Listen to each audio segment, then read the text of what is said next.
Hi, podcast listeners. This is your host, Jenna Pecor, and I'm so excited to bring you our episode for today. If you are a first-time listener or a listener who has been with me since day one and you love what I'm doing, I want to encourage you to support the podcast by giving a small donation. I love bringing you new faces and interviews, but it does take time and resources to do it. And any support you'd be willing to give goes towards website upkeep, travel, time, and costs, and would help me greatly to keep doing what I'm doing. Give your support by going to paypal.me/Faces of Grand Prairie. Well, hello and a happy Monday morning to you all. This is Jenna Pecor, your host for the Faces of Grand Prairie podcast, and today is March 2nd. I'm not really sure how it got to be March 2nd all of a sudden. It doesn't feel like it should have been coming up this quickly, but it's here, which means that next week is spring break, and it's also daylight savings on Sunday, this upcoming Sunday. And there's a lot of things going on in Grand Prairie all the time when it comes to spring. And I wanted to do a special spring preview episode. I did one for Christmas, and it was very popular. A lot of people listened to that one. So I thought I'd go ahead and kind of talk about what's going to happen in Grand Prairie over the next few weeks so that you can be prepared for planning ahead for your family and for the things that you might want to participate in. And so here we go with some of the things that are going on coming up in Grand Prairie. Now, I want to let you know that you can always go to a few different places to find information about this for yourself. So one of the places you can go to is visit grandprairietexas.com. That is the visitor tourist center's website, and they always have a calendar of different things going on that they try to keep track of that as much as possible. So you can always visit them. You can always visit the City of Grand Prairie's website. They always have a very extensive list of things going on in the city. Plus, there is the library's website, the Grand Prairie Library's website. And I'll talk a little bit more about this, but you can always visit that. So there's a variety of places that you can find this information, and that where they'll kind of go into a deeper dive. There's so many things going on, I couldn't possibly mention them all, so I'm going to try to touch on the big parts, and then you can kind of go visit for more information on the individual websites as you go through. So first things first, I want to talk about spring cleaning. And so I still own an estate sale company that where I did estate sales for people in Grand Prairie, and I have for a few years now. And I started talking a couple of years ago about making sure that when you are donating items that you are being very specific about it, and you are being very purposeful about it. So I start seeing around this time there is memes and different things that go around about cleaning out your house and donating your items. One of the things I saw was 40 bags in 40 days, where you try to fill up 40 trash bags within 40 days and donate them out to nonprofits. So I want to talk a little bit about my feelings about this and how we can just make sure that our donations are not becoming a burden to the nonprofits that we are donating to. So here's a couple of things to be cognizant about. Spring cleaning is absolutely essential. I believe that every year, at least once a year, if not more than that, you should go through your items and really find the things that you don't have a use for anymore. Generally speaking, if you haven't seen it or touched it within a year, worn it in a year or whatever, it might be time to start thinking about whether that item in your house has run its useful course. So there's things that are in the back of your closets and at the bottom of your closets and all these things that we come across that just don't have any use for us any longer, but we hold on to them because just in case we might need it, right? So go through your house and start going through and finding the things that you think could be of use to someone else. I'll tell you this right now, your kids don't want your stuff. Most of the time, they do not want your stuff. So as much as you think your kids might want your stuff, ask them first before you just hold on to it for the next 10 years, that where it just becomes something that you have to carry on and hold on to, and ask them before that even happens whether they want the items you're thinking they might want or not. If they don't, let's find a way to get rid of it. So items are things, right? They have a useful lifespan. And sometimes that useful lifespan means that there is further use for that item after it's done with us. Sometimes the useful lifespan is completed when it's in our possession and it no longer has a useful value. So I'm saying that because when you start thinking about donating your items, I want you to think about whether or not you would want to have that item. Okay? One of the biggest things that I see that really hurts a lot of people when it comes to donating is, well, somebody that doesn't have anything might really want this. If it's old bras, if it's old underwear, old socks, if it's a piece of furniture that's falling apart, if it's a TV that really doesn't work all that well, if it's stuff that's just in not great shape, and you just think, well, somebody that doesn't have something might want it, please do not think this is a good reason to donate things, okay? If you have a specific place for those things to go, like you know of somebody that is turning old useless furniture into something of value, they're repurposing it, or they're utilizing socks in a different way. Maybe they're knitting together some type of blankets or something out of material and they need more material, or that's one thing. But what I don't want you to do is throw a bunch of stuff in a bag and then go give it to some nonprofit for them to have to go through and where they have to throw 75% of the stuff that's in the trash bag away. Sometimes your socks, your underwear, your bras, your furniture, you've had it for years. It served its purpose. Today it just needs to go in the trash. And that is okay. I don't want you to think that you can't just throw stuff away. You can throw stuff away. And as a matter of fact, when you're donating items to nonprofits, I want you to remember that everything that you give to them has to be sorted by someone at that facility. If you've never volunteered at a nonprofit, especially one that collects donations, there is a tremendous amount of time, resources that have to be spent to go through those items. What you don't want to do is to go give them 40 bags worth of stuff that they can only use 2 bags of, and then make them spend hours and hours going through your stuff to get the stuff that might be of value. So one thing that you could do is, before you do any type of donation, I want you to call around. If you're going to donate to Brighter Tomorrows, which is the Hannah's thrift store, if you're going to donate to the Grand Prairie Homeless Outreach Organization, if you're going to donate to Kids Inc., if you're going to donate to any of those nonprofits where you can give to people, the Success Closet for the Grand Prairie Police Department, I want you to call them first and make sure that you know exactly the criteria of the stuff that they actually need. So like right now, for example, Grand Prairie Homeless Outreach Organization, they don't have a warehouse to keep all this stuff. So before you even think, well, I have 12 coats I want to donate, I want you to call the organization first and say, hey, I have all these coats. Do you want them? And ask them, because they might want to take that just to be kind, or they might want to take it, but they don't have a place for it. So now it just becomes a burden. And we're switching over into different weather, so they might not need the coats and all that stuff any longer. So just call ahead of time and make sure that you know exactly the kind of things that they want for their organization, and that you're not burdening your donation onto somebody else.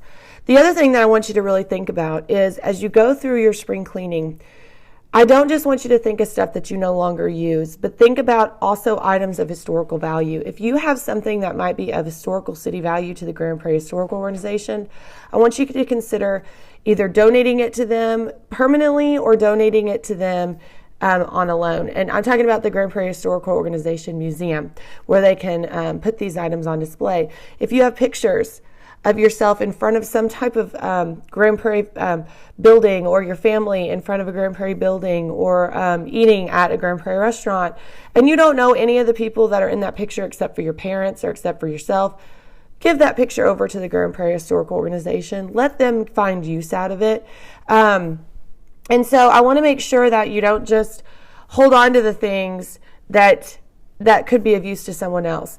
Last and not least, donating items you no longer care about is fantastic, but I want you to consider, as you're going through your spring cleaning, to also give of items that might still be of value, because that's really what we need. Is if you were in a situation where you needed something and you are kind of on your in a downward way and you're kind of having a hard time just in life, I want you to think about what you would want to get as a person in that position, and really think about donating things that are not just useless to you, but things that are still of use, and maybe that you just don't use all that often, that you don't need all that much, and just consider doing that. So that's my PSA for today for our local nonprofits. And obviously I want you to donate locally if you can. So I'm a big believer in doing all that. So definitely do it with but thinking about the nonprofits in mind beforehand. Okay, so on to the next, which is our upcoming events. So for the city of Grand Prairie, there are some things coming up that definitely want you guys to all pay attention to. Number one, the Farmers Market opening day is coming up on April the 4th. That is going to be at 120 West Main Street in Grand Prairie. And that's going to start and it's going to continue until late into the fall of 2020. But on the 7th, March the 7th, from 8:30 a.m. to 12 p.m. at the Epic in Grand Prairie, there's going to be a farmer's market pop-up inside of the place, which is going to be a little preview of some of the vendors that are going to be at the farmer's market opening day on the 4th. So consider going to that. Main Street Fest is coming up on April the 17th at 5 p.m. It's going to be all weekend long. That is the Friday. It is located at City Hall at 300 West Main Street. Okay, if you have never been to Main Street Fest in Grand Prairie, you have got to go. This is like one of the coolest things that Grand Prairie does, and every year it just gets bigger and bigger and bigger. So first of all, it is free it's free to park, and it's free to walk around. You can go around, you can enjoy the music, you can enjoy some of the vendors and stuff, and you don't have to pay to get in. If you want to ride the rides, which they do have a carnival there, then that does cost money. And if you want any drinks or food, that does cost money. But this year, let's talk about some of the things that they're going to have there. So obviously there is a carnival. There's a big, huge carnival with lots of rides. It's fantastic. They do serve alcoholic beverages. There is a beer annex that is located in a couple of different places where you can enjoy a beer as you kind of walk around. They have 3 stages. They have the Texas Trust main stage, the community stage, and the GPAC stage, which is the Grand Prairie Arts Council stage. And usually there they have kids from the Fine Arts Academy and kids from the different, a variety of different dance troupes and stuff from the community that perform all weekend long. It is just the coolest thing ever. So it's going to be April 17th, 18th, and 19th. It is a free event, and as of right now, I'm trying to look up to see if they've got any lists for people that are going to be there, and I don't see who is actually going to be some of the musical talent, but keep an eye on that. You can find the information for that at mainstreetfest.com, and that is just a cool event. I go every year, and my daughter and I love it. Okay, next up is the Grand Prairie Police Department Car Show. This is on April 26th. It's from 12 p.m. to 5 p.m. It's located at Epic Central, which is 2960 Epic Place. It is a car, truck, and bike show that is benefiting Children First Counseling Center. So all the proceeds that they make off of this event gets donated to Children First. It is a $25 entry if you'd like to have your car displayed. They have trophies, and they will have food trucks. So if you want more information about that, you can look on the Grand Prairie Police Department's website, or you can call 972-237-8776. Opening day at the Texas Air Hogs Stadium is going to be May 19th, 2020 at 7:05 p.m. And they are playing the Fargo-Moorhead Redhawks. It is opening night. If you've never been to the Air Hogs Stadium, it is just fantastic. Now, I know that the Rangers are coming and we have a brand new park and all that stuff's happening, but I'm going to tell you right now, if you're taking kids, you're not going to get out of a Rangers game for less than $200.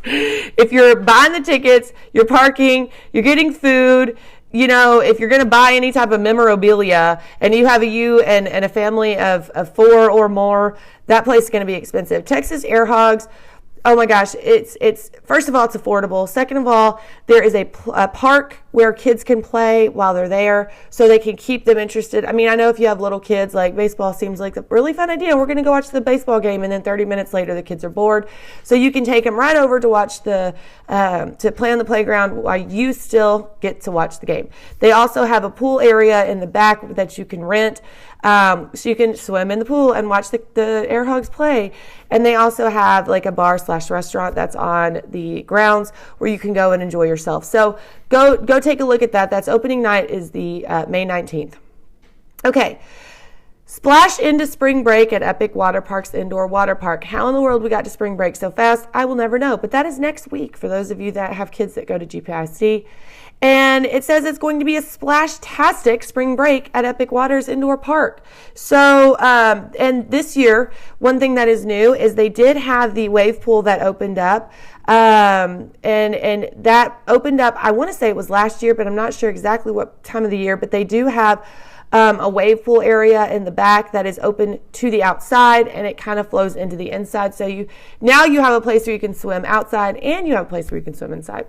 So you can grab $10 off of your tickets if you purchase before Friday, March the 6th. You can use promo code SB2020. That's Spring Break 2020, and you can get $10 off of your tickets. And if you arrive at the water park before 9 a.m., you will receive a $5 arcade card.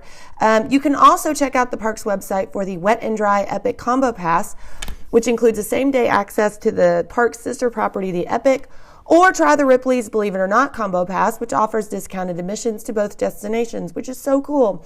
So the spring break hours for the Epic Waters Indoor Water Park is March the 7th through the 15th is that spring break hours, 8:30 a.m. to 9 p.m. Okay, Playground Adventures. If you have not been to this park, you have simply got to go. Now, I will tell you this. I know a lot of you have driven by that park and you see that it's very crowded, or you'll see that there's a lot of cars in the parking lot. Of course it is. It's an amazing park. But there are so many things in this park to do. This is not just a typical, you have 5 swings and a slide and some things to do. No. It is impossible for your child to go. We've been on days where you've been out of school. You cannot go to this park and not find something to do.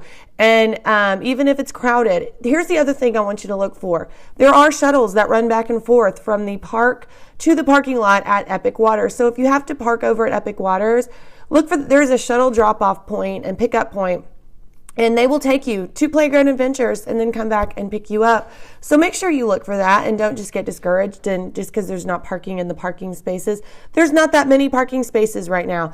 They weren't, yes, it will continue to get bigger and all that stuff, but they are doing all of this as it's Epic Central. That means it's all part of the same thing, and they have thought through this, and the shuttles come like every 10 minutes. I mean, we took a shuttle and it was great. And the kids love it. It's kind of, riding on those little shuttles are kind of cool for kids. So, okay. So moving on to the Grand Prairie Public Library. Okay. You've got to go to the Grand Prairie Public Library and check out the calendar that that the libraries are doing for us. I couldn't possibly name as many events that are going on in the library, especially coming up in the next few months. I'm talking all day, every day. There is something going on, and they have classes for everybody. They have classes for kids. They have classes for adults. They have late night after hours, pub trivia. They've got movies that you can, I think they're showing the Lego movie. They're going to have a Lego day. There are tax classes. There are all kinds of stuff. You've got to go to the website and check it out. Obviously, this is the public library, which means that all these events are free. So make sure that you go and take a look at that.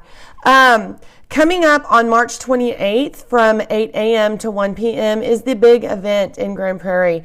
This is the 3rd time that they're doing this, and this is a huge day that Councilwoman Georgia Clemson actually brought this idea to the city. It's kind of modeled after some of the universities do this, where they go and they kind of, it's a day for community service. She modeled after that. And so it's a day for citywide volunteerism. You can come and you can actually be a volunteer, or you can ask for yourself or your family, if you've got a qualifying project, I'm pretty sure that you can still turn in your qualifying project if you'd like to have help doing something, especially if you have like a senior citizen or something that needs ramps built on their house or something like that. Make sure that you go to the city's website and you can check this out. And if you have a group of people, if your church, if your social group or whatever, your networking group, if they want to go have a way to participate, this is a great way to do that. So go take a look at the big event at the city's website, which is March 28th from 8 a.m. to 1 p.m. Okay, Traders Village. Traders Village has an enormous amount of things coming up over the next few weeks. So, kind of starting with some stuff. Traders Village, for those of you that don't know, is located in Grand Prairie, right off Forum and it's Mayfield and 360. It is a huge place. My daughter and I actually were driving by, and she was like, we need to go over there. And the last time that I went was just this past fall for the Taste of Grand Prairie, but Traders Village has a lot of stuff going on. So, a couple things that are coming up. We have Kids Fest, which is March the 14th. It is the return of the popular Kids Fest event that is going to be on March the 14th. They're going to have face painters and all kinds of stuff for kids. March 15th, the next day, is going to be the Festival de la Familia, which is it's honoring Hispanic families. It's a free one-day event, and it's going to be for the Hispanic American community. It'll feature entertainment of all ages.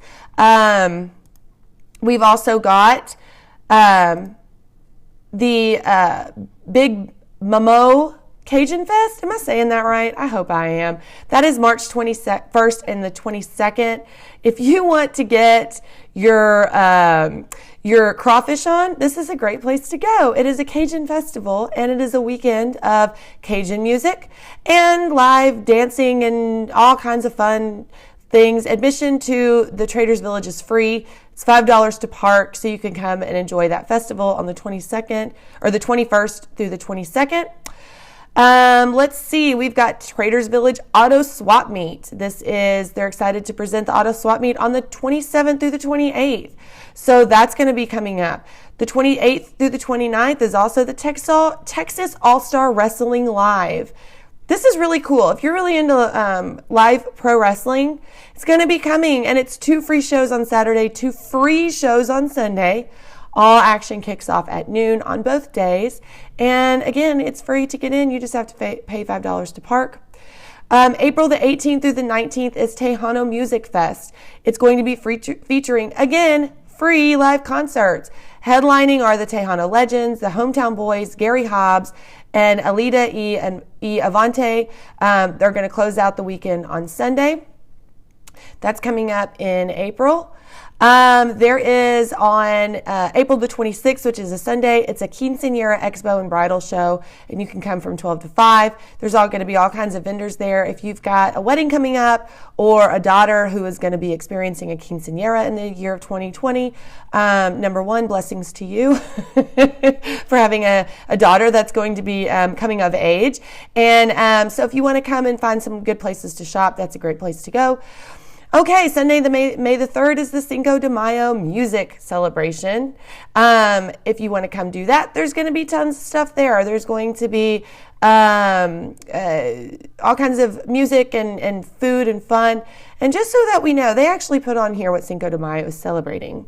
So Cinco de Mayo is actually celebrating Mexico's 1862 victory over the French at the Battle of Puebla, which is called Cinco de Mayo. So there is a historical significance to Cinco de Mayo. Somebody the other day said there wasn't. And I said, I think we need to look at that. So there's going to be live music for that under the Red Patio on Sunday, May 3rd from noon to 5:30. And on Sunday, May 31st, there is going to be Cumbia Day, which is the first annual Cumbia Fest. I'm going to say it correctly. We're going to have multiple cumbia bands from different regions to satisfy every music taste. Admission is free, and it's only $5 to park. So there's tons of stuff going on at Traders Village.